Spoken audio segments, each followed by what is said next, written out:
All right. Hello, everybody. My name is Chris Mallet, and I'm one of the co founders of Practice Space. I'm very excited for today's webinar, and it hits home pretty close for me because as a music school owner, it's always on my mind. Makeup lessons. We need to find time in the teacher's schedule. How do we do makeup lessons? Everyone's full. A lot of angry parents can come at you. So we found that Practice Space is a very beneficial tool, not just for making lessons for the students, but also creating makeup lessons for when your student is out. And today we have Teresa Case and Donna Hinckley joining us, and of course our host, Luann Knight, who is Practice Space's creative education specialist. And yeah, I'll just turn it over to Luann so she can introduce everybody. And yeah, enjoy. Thank you. Yes, welcome to our Ditch the Makeup lesson with Practice Space. Well, let's start by having y'all, if anybody is watching live, we hope you are, please put in the chat where you're from and if you ever have used Practice Space for makeup lessons. We'd love to hear sometime your experiences too. So, if you do have questions for the panel, then Chris will be in the background. He's going to let us know what those questions are, and we'll answer those at the very end. So as Chris said, I am Luann Knight, and I have been working with Practice Space for a few months now, and I absolutely love it. I have taught at Harper College in the Chicago area, taught at the University of Michigan and Dalton State here in Georgia. I am about an hour and 15 minutes north of Atlanta, where my 3 young adult children live, and they're all recreational musicians.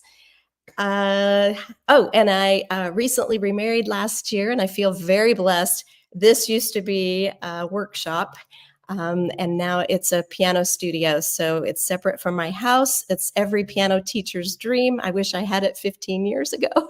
But anyway, today, I'm here with our experts who do use Practice Space for their makeup lessons. I'd like to introduce our lovely panel, and I'm going to read this because I know I couldn't possibly have it all memorized. But so meet Teresa Case.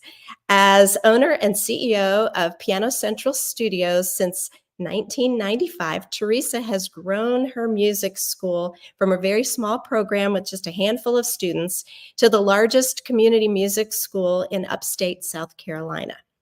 In addition, she's also a certified business coach. As a small business owner and entrepreneur with nearly 30 years of experience, Teresa has a unique understanding of what it's like to be a female small business owner. Her wide range of experience is combined with an effective yet insightful and supportive coaching style.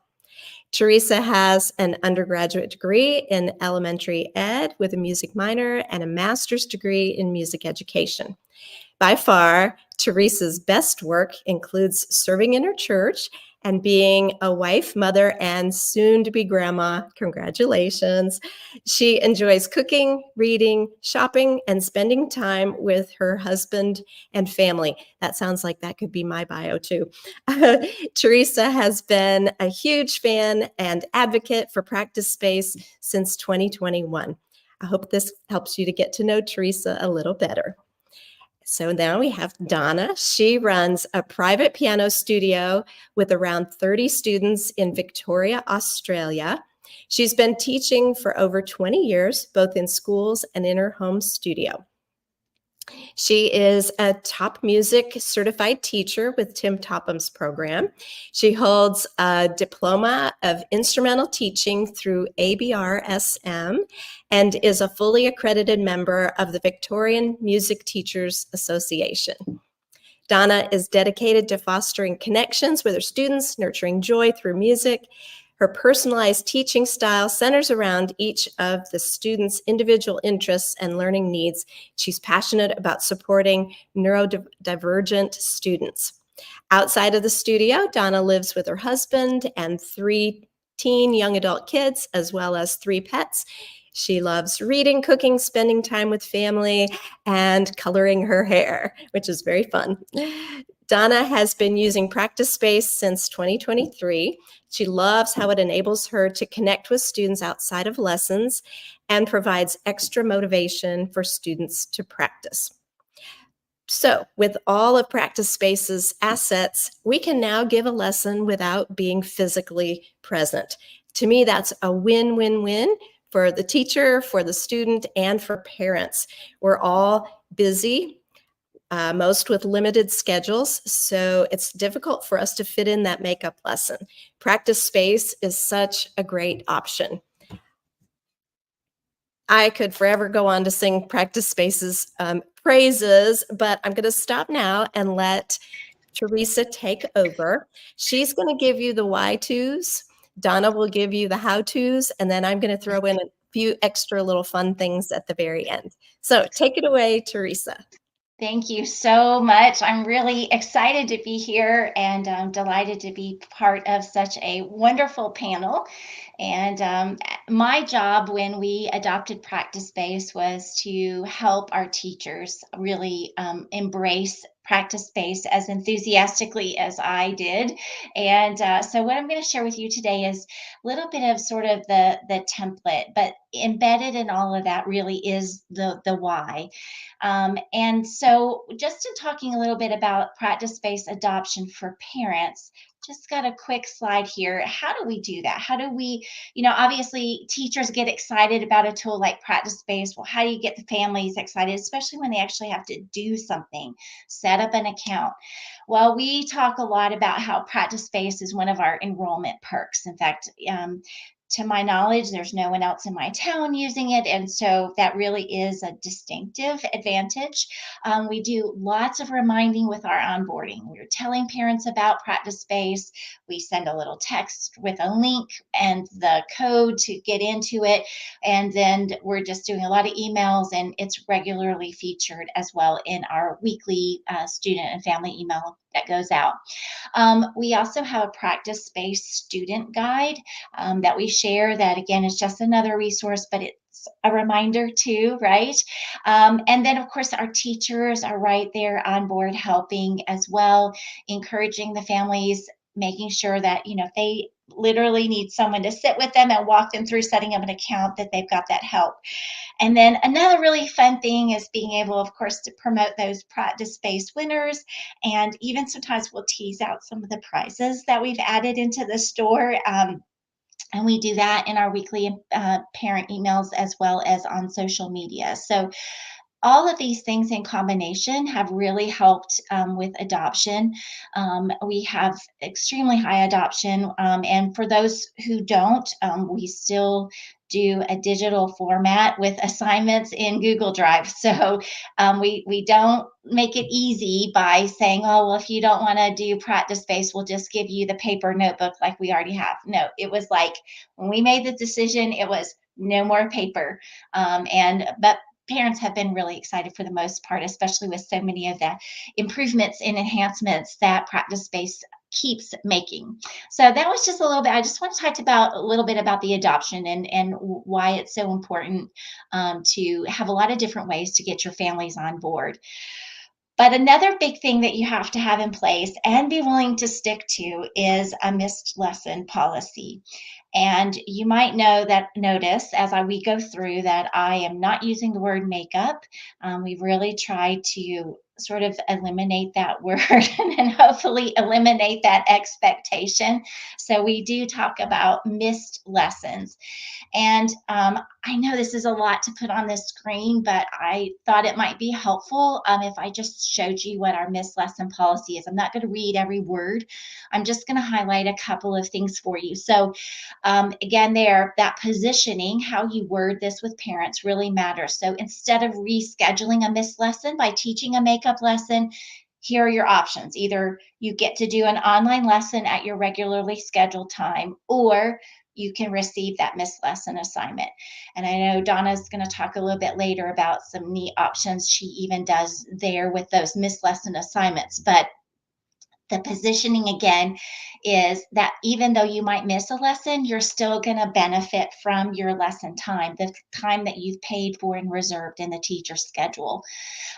So you can see there that there's some really careful wording, and we've tried to be very consistent in using that wording across the board, from the office to the teachers to all our written communication, so that we start to create this sort of culture, this expectation of the missed lesson assignments.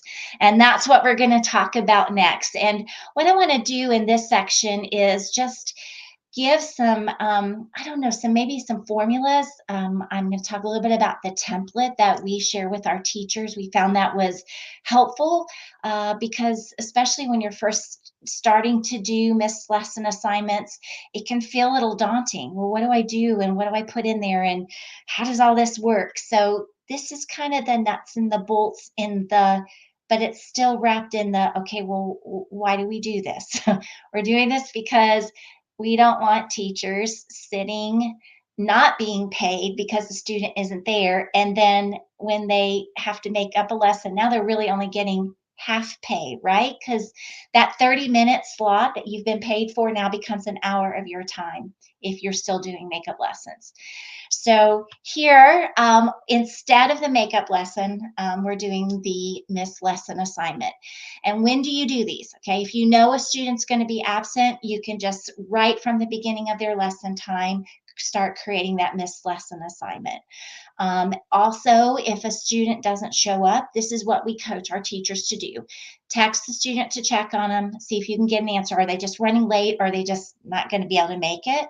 And then while you're waiting, you can copy and publish that last assignment. If they aren't there by 10 minutes later, you haven't heard from them, go ahead and start creating that missed lesson assignment.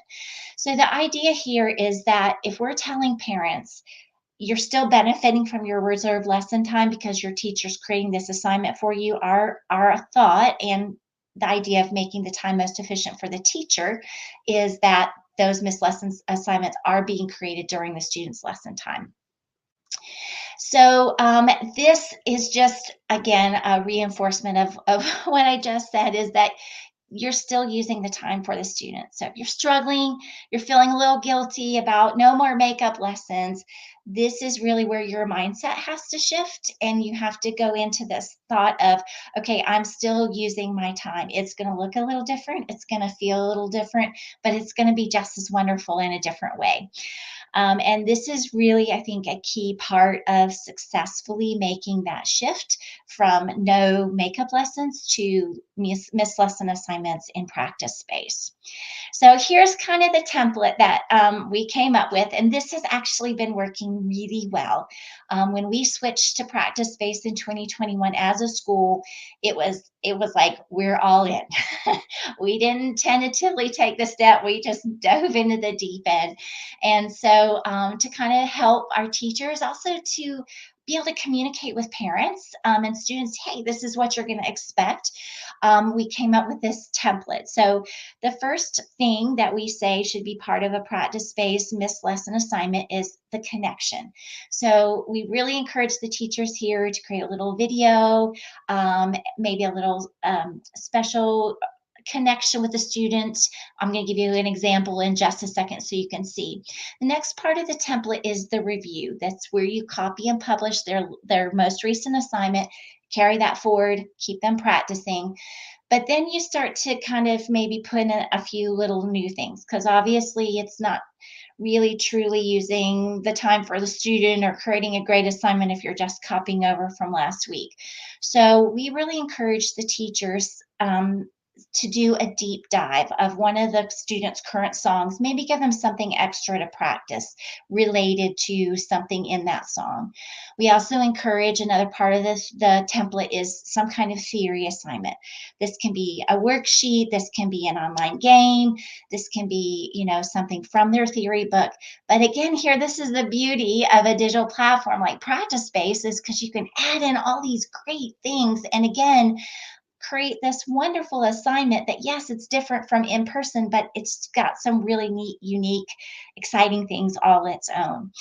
And then I do also, as part of this template, encourage our teachers to give some kind of new assignments. We encourage two, just to kind of have a way to measure that to fill this out. So those 5 parts of the template have really helped kind of give us that structure. And even as you're sitting down and working through that in the lesson time, creating that missed lesson assignment, it's real easy. Go connect, review, deep dive, theory, new, and real easy to remember. So these are just kind of summary 4 steps. First thing, copy and publish that recent assignment, add your personal greeting video, add the theory, listening, deep dive, and new assignments, and then text the student or parent to alert them that the missed lesson assignment is ready. That last step might be one that's easy to think, oh, that doesn't really matter that much, but I feel like it's a really important part of, I'm going to say, the customer experience, because it's important that you have that reminder, as well as, hey, I did it. I just used your time to create this amazing assignment. Go look at it. You don't want to miss it. So, what are some ideas for new assignments? And I know in just a little bit, I'm so excited actually to see this myself, but Donna's going to let us under the hood a little bit with her practice space so you can actually see these ideas and more, these kinds of ideas and more coming to life. But just kind of talking the theory, talking the why. Some ideas might be a new song that you actually teach by rote. All right, so you'll probably record a video and teach that by rote. Maybe it's a new song that's just a little below their level, so you know that they can really learn that on their own with minimal guidance.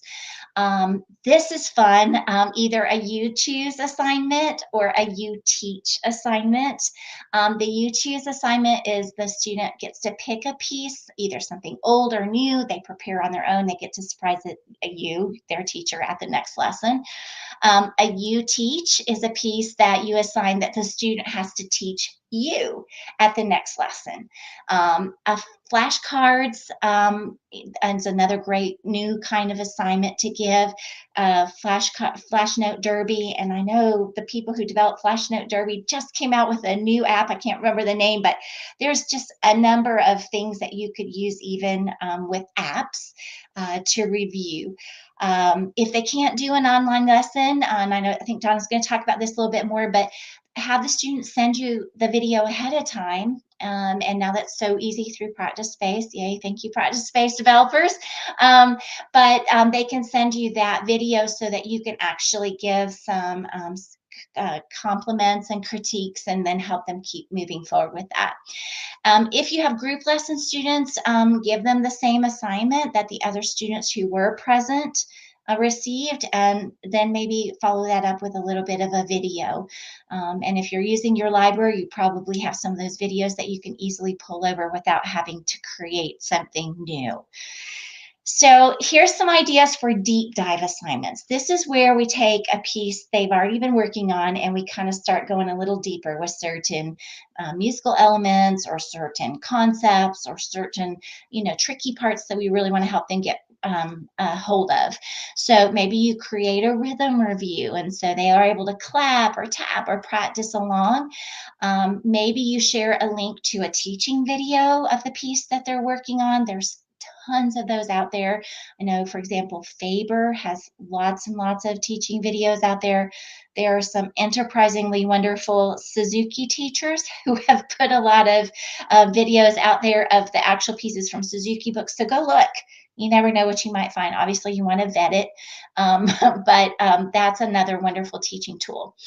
Also, another deep dive assignment is to take an element from the piece, something rhythmic, something harmonic, something musical, and have them spin off into some kind of composition or some kind of improvisation assignment.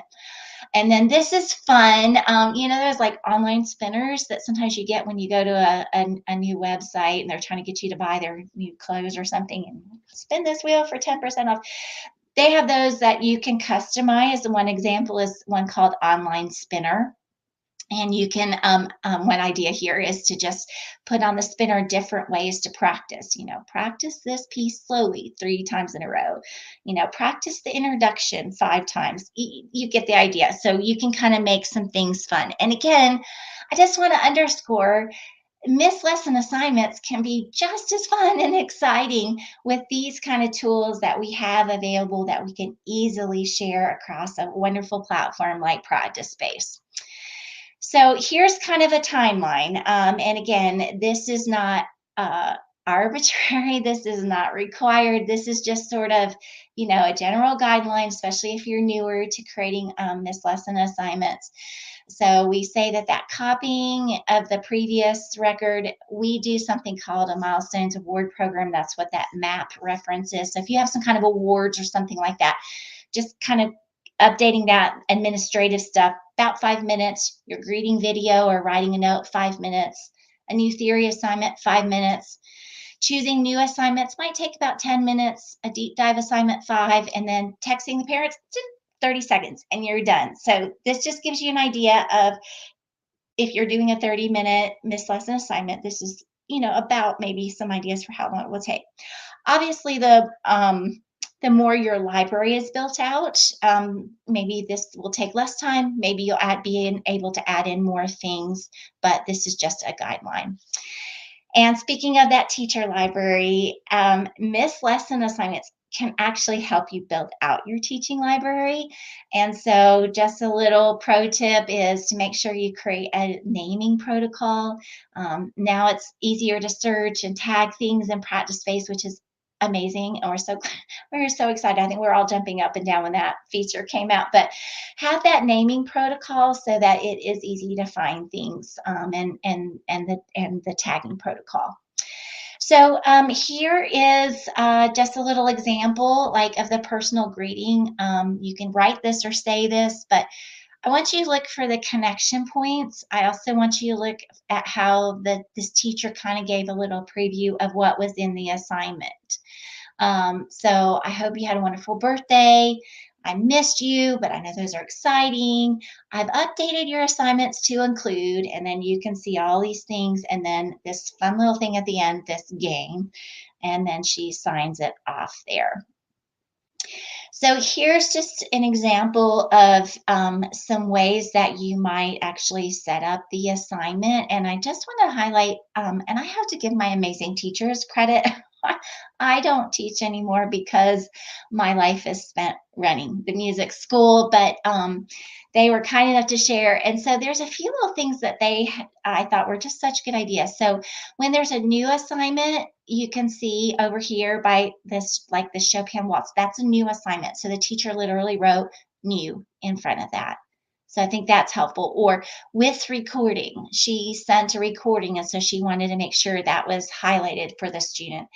I also love this if then, because it's such a great way to kind of guide the student with the assignments that you're not sure of. So if they just don't show up and you don't know what they did or did not accomplish or make progress with, you can always say, if you've completed these pages, then move forward to. So you see the whole if then.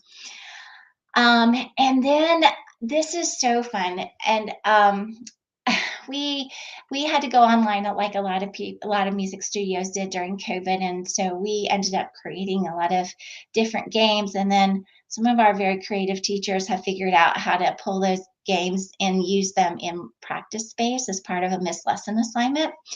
And so the teacher in this case recorded a Zoom demonstrating the game. She uploaded it to Google Drive and shared that link to her Practice Space library. And she kept it generic so that then she could use it with multiple different students. But you can see that it's just a really personalized way to have a little fun, to review something like intervals in a very interesting and hopefully exciting way. So that's just another example of a missed lesson assignment and playing a game. Of course, using videos. And this is probably one of my all-time favorite things that we've seen come through with one of our teachers in Practice Space. This is our voice teacher. And what she did is she literally created this series of videos that kind of walked her students through a practice session. So you can see, just like she would have been if they'd been in person, she did an ear training warm-up, she did another ear training, she did a harmony warm-up, she did a different kind of warm-up, and then she overviewed the lesson to give them an idea of what the assignments were. These were just short little videos. In fact, you can see the timestamp 552, 555, 559, 601, and 607. That's how long it took her to create those videos. But what a great way, how fun, how exciting. And if you could watch them, you would be like, I want to go take voice lessons with her. And then, and I'm getting close to the end here, but another example is to do guided practice. I'm sure you've seen this on some kids' shows where they'll be like, how many apples do you see on the screen? 3. Did you say 3? That was right. Okay. So obviously that's not exactly what we're doing here, but the idea is to give the instruction, pause long enough for them to try it or do it, ask them to evaluate it, try it again, and then move on to the next step. So you have to get good and comfortable about those pauses when you're looking at a camera. But this is another way, again, to help the students practice and to give them a different kind of assignment, even than they might normally get from the regular lesson. So no more makeup lessons. Can we just all agree? Let's just ditch them. That's what we did, and it's been very successful. I'm not saying that we haven't had some pushback, but we have just really tried to be very proactive with our communication, talking about why we do them, what's in them, what parents and students can expect, how fun and exciting they are. And that's a regular part of our messaging, even now, several years later after adopting Practice Space.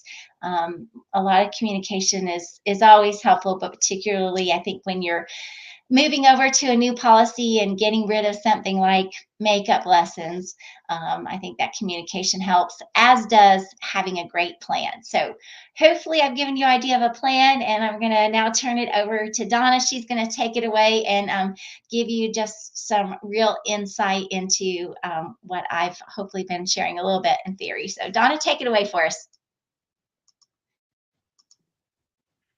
Thanks, Teresa. That was great. I've actually picked up a few tips from you that I will be looking forward to putting into practice. So I always love when we get to share ideas like this. I think it's awesome. So I wanted to start just by talking about my background of actually putting this into place in Practice Space. So it was quite a few years ago. I was still doing makeup lessons. And then I had a student who her netball schedule changed. And out of a 10-week term, she was unable to make 6 of those lessons. And I had started by doing a makeup lesson, but it meant I was teaching on my day off. And I was like, and even though it's just half an hour, it meant I was dressed for teaching. I had to organize the kid. My kids were smaller, so I had to organize the kids. I had to tidy up. And I was like, this just doesn't work. So we tried doing a video lesson then, and it worked really well. But I used to have to upload them to YouTube and share a link. And it's just so much easier now that I can pop them all into Practice Space. But one of the great things that has really happened with being able to put them into Practice Space is my video tutorials now. I make them more generic. So for me, that means I don't show my face, because if I show my face, I change my hair color quite a lot. So it'd be pretty, I think it sort of would draw attention to the fact that this wasn't recorded, today. My students know that, but I feel like if I show my face, it dates it a little bit. So I'm just going to share my screen and just show you, I've just got a couple of screenshots to show you some of the camera views that I use when I'm recording the lessons. Let me just find where that is. Here we go. Okay, so this is the first one. So this is just the overhead camera, and you can see that I've got a piano book there. So I would use that if I was recording a video for a student to learn the next song in their book. I can also hold the book up so that I can point to a certain bar, but the idea is that they would have that book in front of them as well. Let me just find the next one. So this one, I also use Classroom Maestro. So my piano is plugged in. And so with this one, you can see I've got some sheet music on the left. We've got, and then the digital piano at the top. So those keys would light up as I play them, and then my hands over the keys. And then the last one is just this one. So I would use this one, especially if I was teaching a rote piece. And it's really helpful then for students, not just to see my hands, but to be able to see those keys light up so that they can make sure that they're really seeing what I'm playing.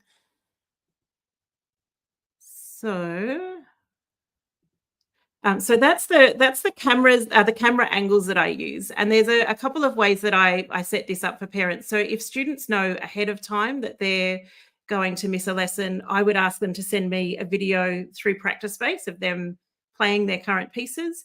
And then in their lesson time, I would use that time to watch the video, and then I would send feedback, usually through a video, or maybe just adding some extra notes to the assignments in Practice Space. I do find a lot of my students, it's a last minute cancellation. It's like, so something's come up or they're not well. I do offer online, but sometimes, they're not well enough for that. And so then that's when I would do just a video lesson. And similar to Teresa, I would put it together. I would copy the previous lesson.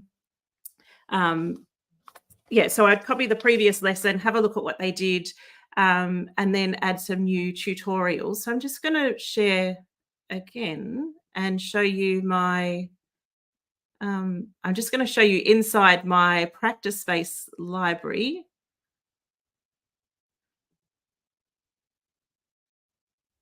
Just finding the right one. There it is. So this is inside my Practice Space library, and this is where I love you can see all my tags at the top. So if we scroll down, I have a tag for tutorials.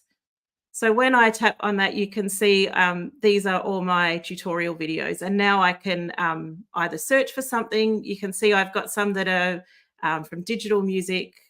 I've got some 101s. So these ones are helpful. I might use these just like that. You can see there's an introduction to the grand staff, a pedal exercise, and an introduction to Supersonics Plus. So I use this a lot with my video lessons because students can access it online at home. And so if we open this one, you can see I've got, watch the tutorial video to learn how to use the app. And there's the link to take them straight there. And then there's the tutorial video. I won't play that for you now. I will just close that, but that's where I've screen shared to show them around the app. And I'm just going to switch to another tab just to show you what it looks like once I've shared this with a student. So this is inside. I have an account set up for my dog Bentley. So this is his lesson here, and you can see this is an example of some of the assignments that I would put in. So with this one, the top one, I've recorded a tutorial video to explain all about landmark notes. And so a lot of my students are beginners. So in that, I would talk about what landmarks are and then explain where the landmark notes are on the piano. If I just hit play, just so you can see. In this video, we're going to learn about landmark notes or guide notes. So before we get started with that, I just wanted to chat with you first about, I won't show you the whole video there, but just there's the tutorial video there. And then underneath the next assignment is Boom Cards. So I'm not sure if you're familiar with Boom Cards, but they're online interactive flashcards. So I set up my students with an account, and then I would put this this assignment in with their login details. And in the attachments, I've got the links to the App Store or the website, depending on what device they're using. And then there's a video to show them how to log in. This one here is the one of the ones from one of the method books. So again, I would just let them know to watch the video. And here I've put tutorial video, as well as the backing tracks for them to play along with.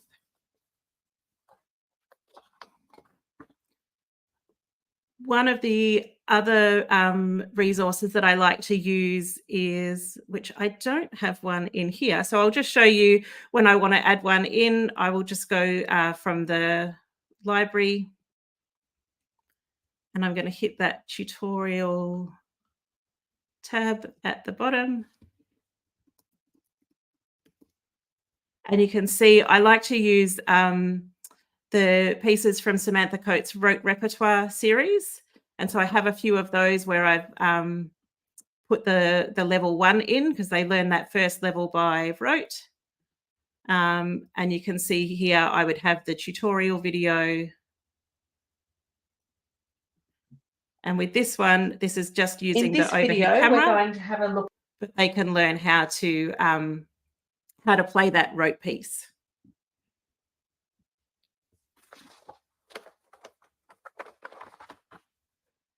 Once I've created the assignment, what I would do is, if you have a look in the notes section for this lesson, I would put a personalized message here.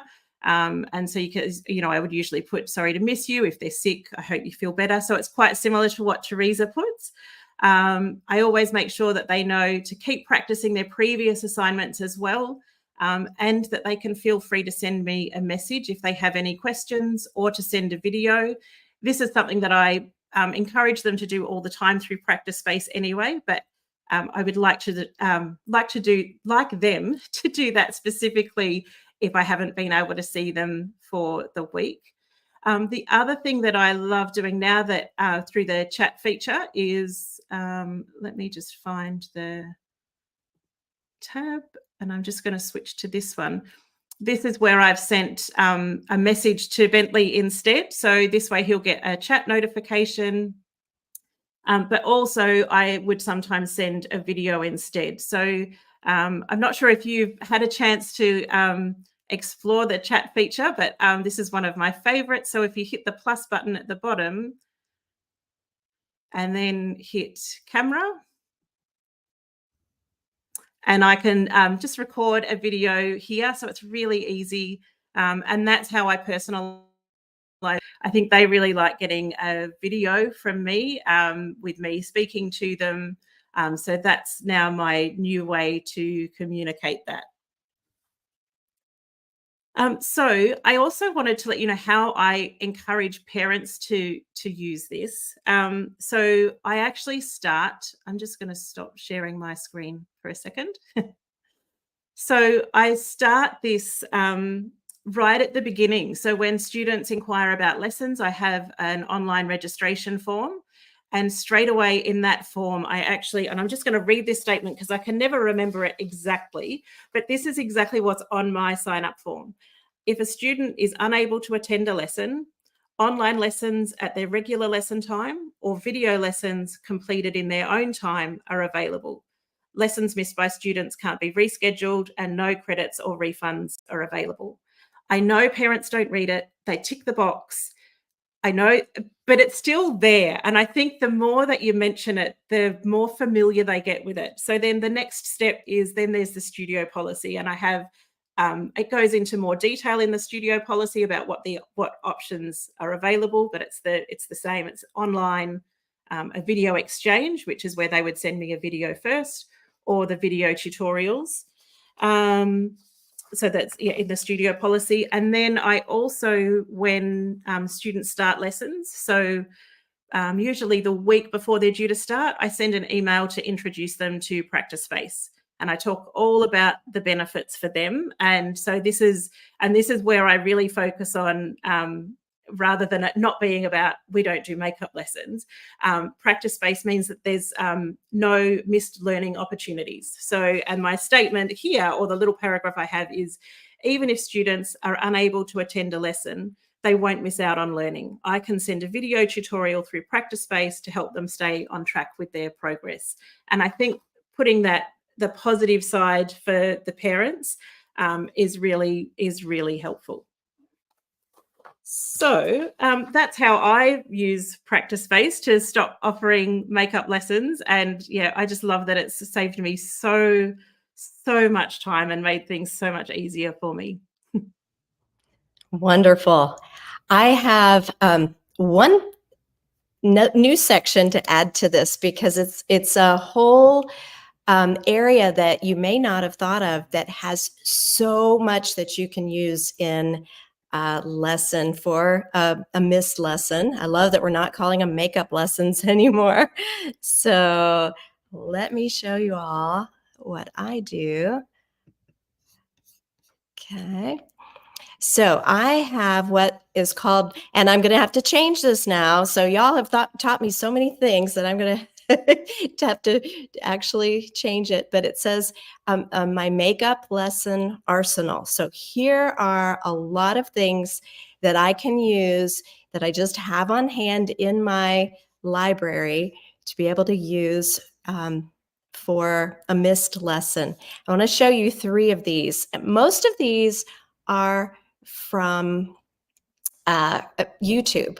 So for this one, this is a body percussion. Okay, so I'm going to share this tab. So if you take a look at this, we have where you're going to tap on your knees, you're going to clap, stomp your foot, or snap. These are all things that any student can do without, too much teaching involved. So it's something that's fun for them. I'll show you a little bit of this. So try this along with me.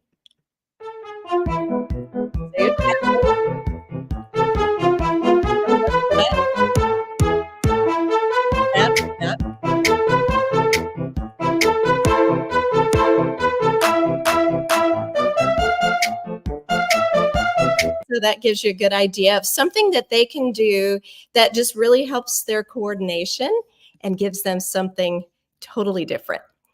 I love finding videos where their children are involved in that have to do with a learning experience. So this one is that George the Orchestra. Yes.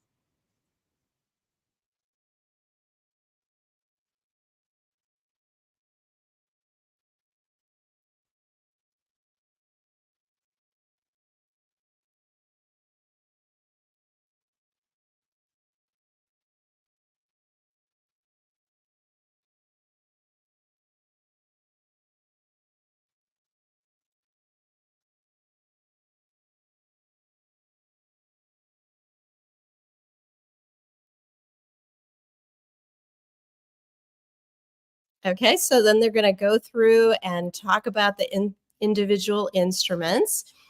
And then if you're not familiar with the music8.com, Plank Road Publishing, they have a lot of videos that are so fun. And this ends up being one of the most requested in my studio. So if someone was homesick, I'm sure they would love to watch this one too, especially if they're a younger student.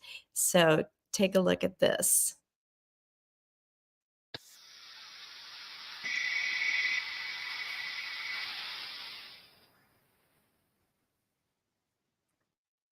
Hey, Luann, I Yes. think you just need to share another tab. Oh, I'm sorry. Yes, No. here we go. Yes, thank you. Thank you.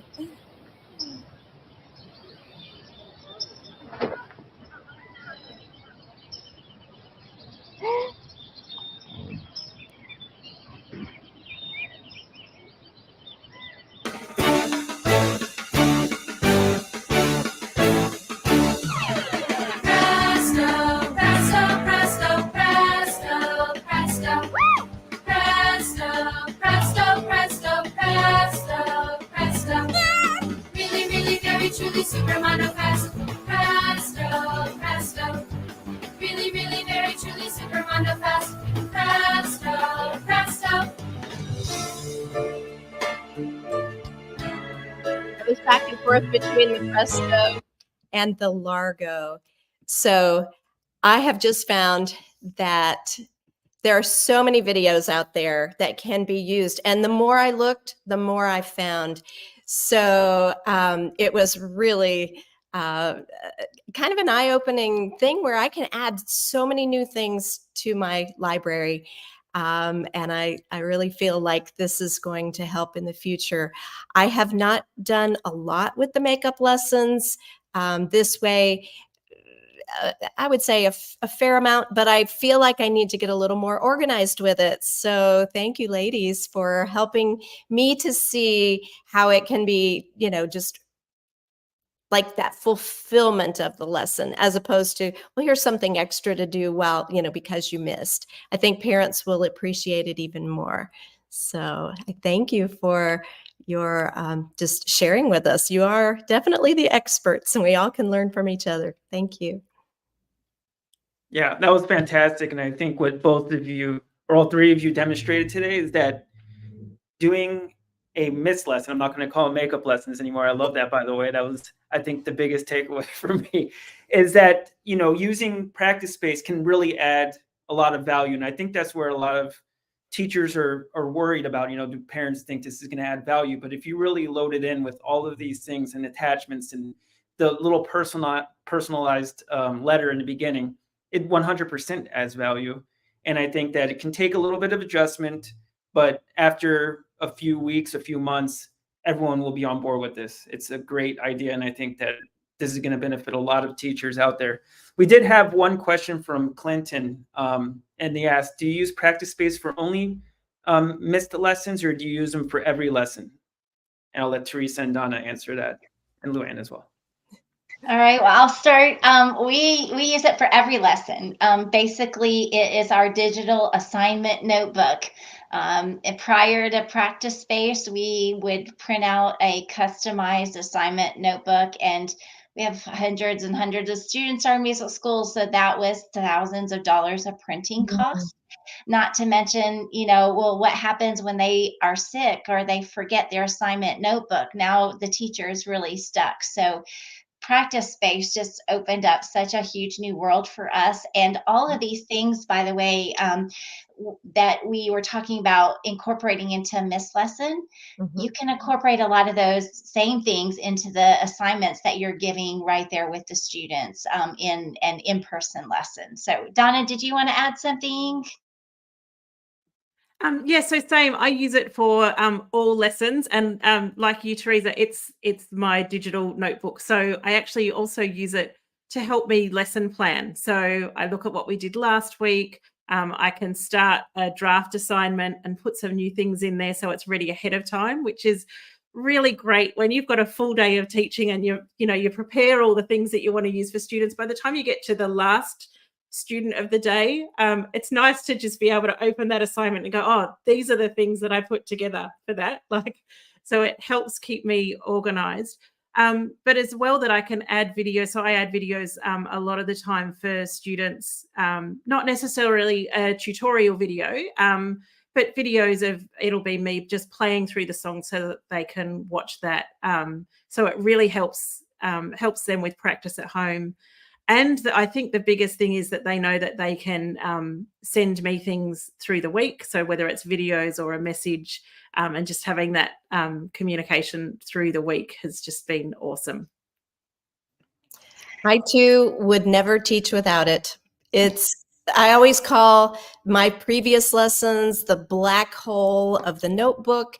And now we have this interactive lesson, and I could never go back. It would be, to me, taking like not just one step backwards, but like 25,000 steps backwards. I'm now current. I feel like this is the way of the world, and I feel very current with it. So, well, and plus the assignments and the students working through those, checking them off, using the timer, that's all what's tied into them earning the gems, right? And then they earn the gems and they can earn the practice streaks and they can buy prizes. And I said to somebody just recently, if I'd had practice space when I was a child, I would be a much better pianist today because I would have practiced a whole lot more, getting some of those prizes. And I know this is a topic for another day, but that's another huge reason why we also chose to use Practice Space in the lessons, not just that digital assignment notebook with all these other wonderful opportunities, but it does provide that extra student incentive and motivation to practice and work carefully through the assignments.